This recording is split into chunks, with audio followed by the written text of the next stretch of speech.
नमस्कार. कुटुंब प्रबोधन मंडळाच्या वतीनं भारताच्या स्वातंत्र्याच्या 75व्या वर्षानिमित्त अर्थात आझादी का अमृत महोत्सव या निमित्तानं आपण जे कथाकथन करत आहोत त्यामध्ये आजच्या कथाकथनाचे नायक आहेत अनंत कान्हेरे. आपण जेव्हा मुंबई गोवा महामार्गावर चिपळूणकडून महाडकडे जातो तेव्हा वाटेत एक ऐनी फाटा लागतो आणि तिथून आत गेल्यानंतर डोंगराच्या कुशीत वसलेलं ऐनी मेटे हे गाव आहे. त्या गावात आजही आपण गेलो तर या अनंत कान्हेरेंचं स्मारक आपल्याला पाहायला मिळतं. या गावचे हे अनंत कान्हेरे. 1891ला त्यांचा जन्म झाला आणि शिक्षणाच्या निमित्ताने कधी इंदोरला कधी संभाजीनगर म्हणजे औरंगाबादला असा त्यांचा निवास झाला आणि क्रांतिकार्याशी त्यांचा जो संबंध आला तो नाशिकमध्ये.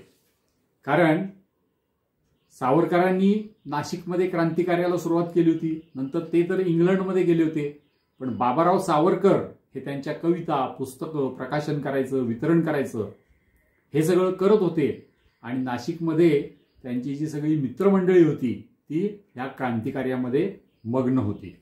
अशा वातावरणात अनंतराव गेले आणि त्यामध्ये ते रमले. त्यांनी जोसेफ मॅझिनीचं जे चरित्र आहे ते वाचलेलं होतं. मदनलाल धिंगराचं बलिदान झालं. त्यांनी यांना इतके प्रेरित ते झाले की त्यांनी मदनलाल धिंगराचा फोटो हा आपल्या खोलीत लावला होता आणि त्या खाली स्वतःचं नाव लिहिलं होतं. म्हणजे मदनलाल धिंगरांनी जे केलं ती करण्याची प्रेरणा त्यांच्या मनात जागत होती हे त्यातून उघड होत होतं. इंग्रजांविरुद्धचा संताप तर वाढत होता आणि नाशिकचा जो कलेक्टर असलेला जॅक्सन हा त्या संतापामध्ये भर घालत होता. अशा अनेक गोष्टी त्यांनी केलेल्या होत्या. एक म्हणजे तांबे नावाचे प्रवचनकार होते. ते देशभक्तीपर प्रवचन करायचे म्हणून त्यांच्यावर बंदी घातली. अनेक अभियोग देशभक्तांवर घालून त्यांना सगळ्यांना शिक्षा कशी होईल याची व्यवस्था तो करत असे. वामन सखाराम खरे नावाचे एक देशभक्त होते. त्यांच्यावर खटला चालून त्यांना मोठी शिक्षा त्यांनी घडवून आणली. ज्या वकिलांनी या खरेंची वकिली घेतली त्याचा इतका छळ केला की त्याला वेड लागलं आणि हे नाशिककर हे सगळं बघून संतापलेले होते जॅक्सनवर. जॅक्सनची दुसरी बाजू अशी होती की तो स्वतःला संस्कृतचा फार मोठा प्रेमी दाखवायचा, भारतीय साहित्याचा प्रेमी दाखवायचा. भारतीय साहित्याला आपण कसं उत्तेजन देतो असं दाखवायचा. त्यामुळे त्याच्यावर प्रेम करणारी माणसं पण होती. पण त्याची दुसरी बाजू ही अशी काळीकुट्ट होती. याच काळामध्ये काही कविता संग्रह प्रकाशित केल्याच्या निमित्ताने बाबाराव सावरकरांना पकडण्यात आलं, त्यांचा छळ करण्यात आला, त्यांना शिक्षा करण्यात आली, हातात बेड्या घालून त्यांना नाशिकमध्ये फिरवलं. हे बघितल्यावर कान्हेरे आणि त्यांच्या मित्रमंडळींना असं वाटायला लागलं की ह्या जॅक्सनला आपण संपवलं पाहिजे, त्याशिवाय इंग्रज अधिकाऱ्यांना धडा मिळणार नाही. म्हणून त्यांचे प्रयत्न सुरू होते. पण त्यांच्या सोबत असलेले जे क्रांतिकार्यातले सहकारी होते ते मात्र थोडी कच खात होते. त्यामुळे मध्येच एकदा ते रागांनी निघून पण गेले. पण त्यांना परत बोलवून घेण्यात आलं. कर्वे, देशपांडे आणि अनंत कान्हेरे अशा तिघांना ह्या जॅक्सनच्या वधाचं काम देण्यात आलं. त्यासाठी पिस्तुलं मिळवणं, काडतुसं मिळवणं, त्यातल्या गोळ्या आणि त्याचा सराव हे तर ओघानंच आलं.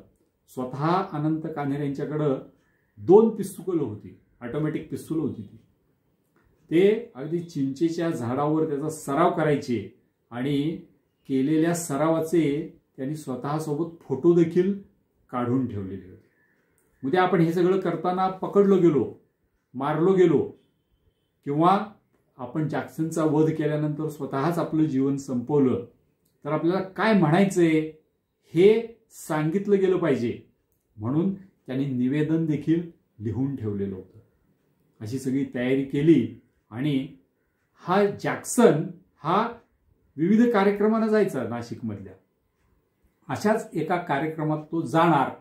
ती वेळ त्यांनी ठरवली कारण आता घाई करण्याची गरज होती.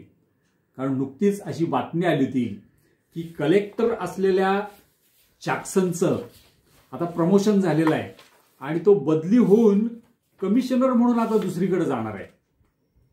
हे ऐकल्यावर आता त्यांना घाई झाली होती की लवकरात लवकर हा इथून जाण्यापूर्वी त्याला मारलं पाहिजे, म्हणून विजयानंद नावाचं जे नाट्यगृह नाशिकचं त्यामध्ये शारदा नाटकाचा प्रयोग होता, त्या प्रयोगाला जॅक्सन येणार हे समजल्यावर कान्हेरे, कर्वे, देशपांडे तिघही तिकीट काढून त्या प्रयोगाला गेले आणि कान्हेरेंचं जे तिकीट होतं ते सर्वात महागडं होतं तिकीट, म्हणजे जॅक्सन हा प्रमुख पाहुणा म्हणून जिथे बसणार त्याच्या जवळ कान्हेरे बसणार होते।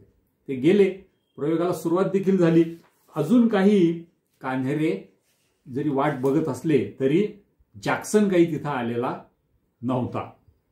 नाटक सुरू होतं, लोक टाळ्या वाजवत होते, दाद देत होते, पण कान्हेरेंचं लक्ष हे प्रवेशद्वाराकडे होतं की कधी एकदा जॅक्सन येतो। आणि मग मध्येच एकदा नाटक थांबलं आणि सगळे नाटकाची आयोजक मंडळी भराभरा दरवाजाकडे गेली।